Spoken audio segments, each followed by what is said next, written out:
Hello everyone, my name is Neeraj Kumar Chaturvedi and I welcome you all to my YouTube channel English for All. Friends, आज का जो topic है वो cases of noun है। Active passive का जब हमने वीडियो किया था तो कुछ लोगों ने ये पूछा था मुझसे कि ये केसेस क्या होते हैं। आपने नॉमिनेटिव केसेस के बारे में बताया था, ऑब्जेक्टिव केस बताया था, तो उसी पे एक आज का पूरा एक वीडियो है। आप आखिरी तक देखिए, समझिए। बहुत ही इम्पोर्टेंट इंग्लिश ग्रामर का चैप्टर है ये, और इस पे क्वेश्चंस भी बहुत कॉम्पिटिशन्स में और डिफरेंट एग्जामिनेशंस में आते हैं। और फ्रेंड्स, अगर वीडियो पसंद आए तो लाइक करिए, सब्सक्राइब करिए और शेयर भी करिए। प्रोबेबली आपकी शेयरिंग से किसी को फ़ायदा हो जाएगा। तो लेट्स बिगिन फ्रेंड्स।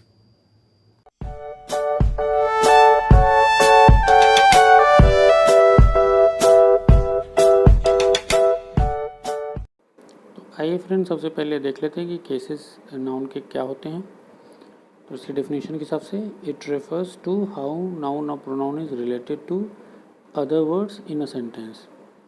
इसका मतलब ये है कि नाउन या प्रोनाउन जो सेंटेंस में है वो दूसरे वर्ड से कैसे रिलेटेड हैं, यही केस बताता है। उस सेंटेंस के अदर वर्ड से वो नाउन या प्रोनाउन कैसे रिलेटेड है, ये वो केस बताता है। इसके टाइप्स हम देखेंगे तो ज़्यादा समझ में आएगा। इसके 4 टाइप्स हैं। पहला है नॉमिनेटिव या सब्जेक्टिव केस, दूसरा है एक्यूजेटिव या ऑब्जेक्टिव केस, तीसरा है पजेसिव या जिनाइटिव केस, और चौथा है केस इन एपोजिशन। तो आइए इसको बारी बारी समझते हैं कि क्या होता है नॉमिनेटिव केस, क्या होता है एक्यूजेटिव केस, क्या होता है पजेसिव केस और क्या होता है केस इन एपोजिशन।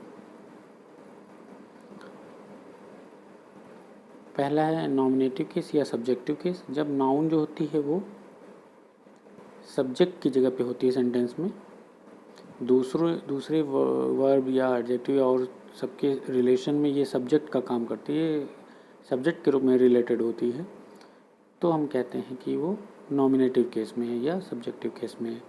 एग्जाम्पल है हरी वेंट टू मुंबई।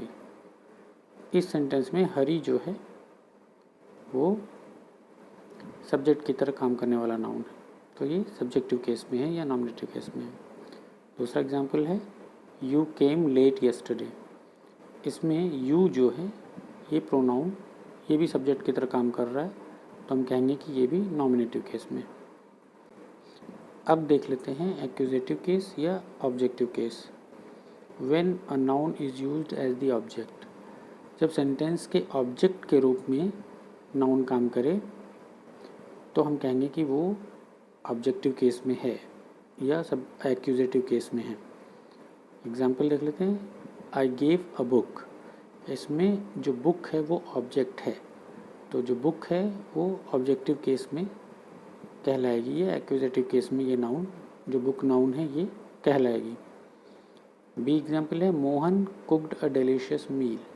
इसमें जो मील है ये ऑब्जेक्ट है, तो ये वाला नाउन मील जो है नाउन, ये ऑब्जेक्टिव केस में कहलाएगा या एक्यूजेटिव केस में कहलाएगा। तीसरा है पजेसिव केस। जब सेंटेंस में नाउन ओनरशिप या पोजीशन किसी भी चीज़ का दिखाए, किसी वस्तु का, किसी जगह का ओनरशिप दिखाए या पोजीशन दिखाए, तो हम कहते हैं वो नाउन जो है वो पजेसिव केस में है। इसको हम एपोस्ट्रॉफी एस उस नाउन में लगा के बनाते हैं इस पजेसिव केस के नाउन को। तो एग्जांपल देखें दिस इज़ सीमाज पेन। ये पेन सीमा का है, तो अब सीमा का पोजीशन पेन पे है इसलिए सीमाज बनाया गया है एपोस्ट्रॉफी एस लग के, और ये सीमाज जो है वो हम कहेंगे पजेसिव केस में है। फिर दूसरा है his father's car is red. इसमें फादर्स जो है ये है पजेसिव केस का नाउन, क्योंकि कार पे ओनरशिप शो कर रहा है। लास्ट है case in apposition. When one noun follows another to further describe the previous one and the follower noun is said to be in apposition. तो जब दो नाउन हो और एक नाउन जो फॉलो कर रहा है वो और ज़्यादा डिस्क्राइब कर रहा है पहले नाउन को, तो हम कहते हैं दूसरा जो नाउन है, फॉलोअर नाउन जो है वो है केस इन एपोजिशन। एग्जाम्पल में mister Sinha the chairman was present in the meeting.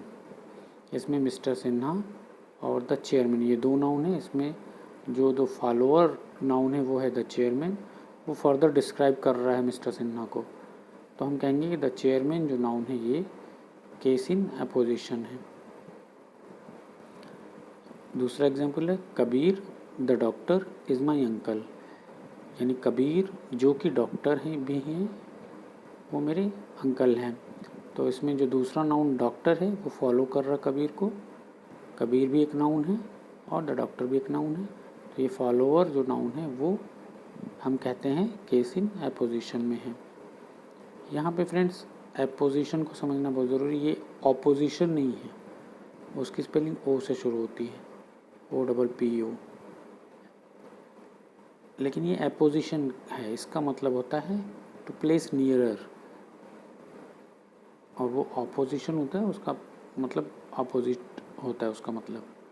तो कंफ्यूज ना होइएगा। होपफुली आपको ये चारों केसेस समझ में आ गए होंगे। Thanks for watching friend. Please like, subscribe and share.